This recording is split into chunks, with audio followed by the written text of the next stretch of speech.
everyone, I'm Laura Taylor, I'm with EVR, and today I'm going to talk to you about how uncertainty in property rights to water that's introduced through policy or administrative procedures can actually lead to damage for the resource itself.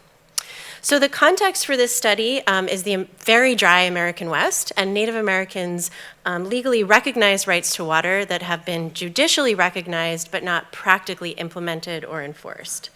These rights date back to 1908 to a U.S. Supreme Court case that was litigated over water use on the Fort Belknap Reservation and the Milk River in Montana. The court ruled that the U.S. government's power to reserve water for tribes when establishing reservations could not be denied. Despite that ruling, though, the federal government deferred the allocation of rights to states, who then allocated those water rights to other users. And so by the 1970s, approximately 300% of water supplies had been claimed and allocated to others. This left little room for tribes, and many tribes have languished without water and have, in recent years, even relied on hauling in and hauling out water for their supplies, which is what that first picture is about.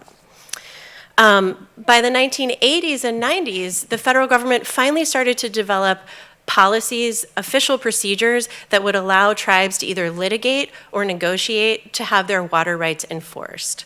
And the issue is that the resolution of these negotiations is often effectively a voluntary transfer of water rights back to users from current users now.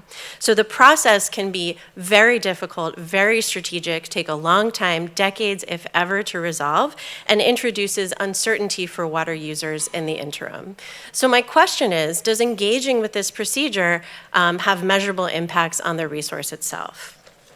To answer this question, I construct the first granular spatial dataset to map, network, and connect to streams and rivers millions of water quality readings over the United States.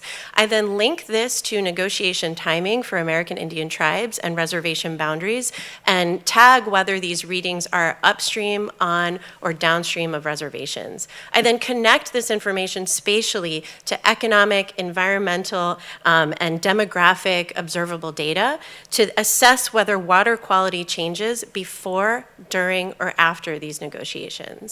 I find that, in fact, there's significant damage to water quality during these negotiations, especially upstream of reservations and as we get closer to the reservation border. I'm slightly over time, sorry. And that this damage is worsening close to that border. So interestingly, the worsening stops once rights are resolved. And this is just to say that property rights are often seen as a solution, but if they're incomplete or they have long implementation times, they can have measurable damage to the resource itself. And this is an empirical aspect that we can study, and this is the first evidence of this kind for this kind of setting. Thank you very much.